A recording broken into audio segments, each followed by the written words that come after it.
भाजपा राष्ट्रीय कार्यालय में पत्रकारों को संबोधित करते हुए सांसद सुधांशु त्रिवेदी ने नेताजी सुभाष चंद्र बोस को नमन करते हुए और उनके सिद्धांतों को पे बात की और अहम पहलुओं पर भी चर्चा की। अब मैं आपको उसके आगे की बात बताना चाहता हूं। बड़े गौर से सुनिएगा। भारत की आजादी से चंद महीने पहले स्टीफर्ड क्रिप्स, जो क्रिप्स मिशन लेकर भारत आए थे, उन्होंने 18 जुलाई 1946 को ब्रिटिश पार्लियामेंट के हाउस ऑफ कॉमन्स में कहा कि भारत में अब माहौल पूरी तरीके से बदल चुका है। यह माहौल 1942 का नहीं है, ना ये 1920 और 30 का है। और वो ब्रिटिश सैनिक, वो भारतीय सैनिक जिन्होंने ब्रिटिश फौज में सेकेंड वर्ल्ड वॉर में हमारी बहुत सेवा की, अब उनके अंदर का वातावरण बदला हुआ नजर आ रहा है। Who is saying this? Stephen Cripps in British Parliament, House of Commons on 18 July 1946। अब आपको और गंभीरता से बताता हूं, बिल्कुल साफ हो जाएगा कि आजादी में किसका बड़ा योगदान था। ब्रिटिश जनरल क्लॉड ऑकिनले 24 नवंबर 1945 को वाइसराय को लेटर लिखता है कि आजाद हिंद फौज के सैनिकों के विरुद्ध लाल किले में जो ट्रायल चल रहा है, इसको रोक दिया जाना चाहिए, क्योंकि भारतीय सैनिकों में जिस प्रकार का असंतोष पनप रहा है वो बहुत खतरनाक स्तर पर जा सकता है। उसके बाद same Claude Auchinleck, the commander in chief of the British army in India, 12 फरवरी 1946 को वाइसराय को दूसरा लेटर लिखता है कि अब वह, मैं कह रहा हूं कि हर हाल में ट्रायल रोक दीजिए, अन्यथा वह असंतोष एक ज्वालामुखी की तरह धड़क रहा है और किसी भी समय कुछ भी हो सकता है। और ठीक 6 दिन के बाद 18 फरवरी 1946 नौसेना में विद्रोह होता है और केवल 3 दिन के अंदर 70,000 सैनिक उसमें शामिल हो जाते हैं, 10,000 सैनिक उसमें शामिल हो जाते हैं। 70 नौसेना के नौकाओं और जहाजों पर कब्जा कर लिया जाता है। मुंबई से शुरू होकर बॉम्बे, कलकत्ता और कराची, तीनों जगहों के ऊपर ब्रिटिश गवर्नमेंट के हाथ से सारी चीजें निकल जाती हैं और आखिर में जाकर उन्हें सरदार पटेल और नेहरू जी से रिक्वेस्ट करनी पड़ती है।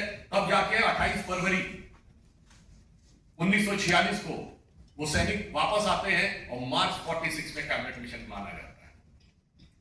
तो हम ये भी पूछना चाहते हैं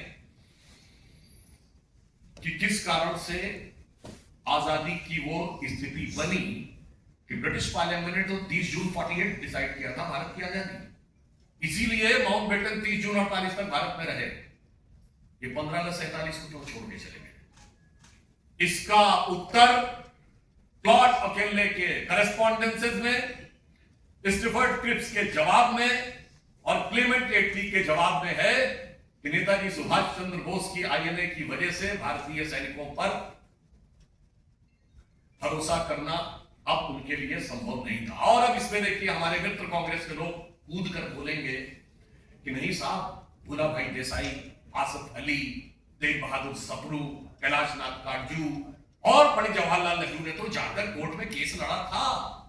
कब लड़ा? नवंबर 1945। अब जरा आप गौर से सोचिएगा, यही समय है जब ब्रिटिश जनरल एक गोपनीय रिपोर्ट वाइसराय को भेजता है और इस बात का खुलासा आगे भी होता है कृपलानी की किताब में भी, जिसमें वो कहते हैं साहब इसलिए लड़ने वकील बन के गए थे 25 साल के बाद, ताकि उनको समझ में आ गया था कि भारतीय जनता का विचार बहुत अगेंस्ट में जा सकता है।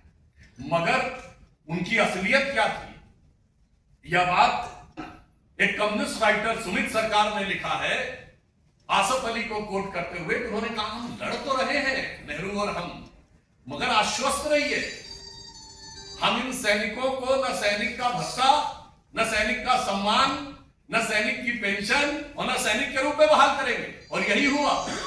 47 के बाद जो आजाद हिंद फौज के सैनिक थे उन्हें मुक्त कर दिया गया और युद्ध काल का कोई भत्ता, सम्मान कुछ नहीं दिया गया। यानी यह बात साफ समझ में आती है।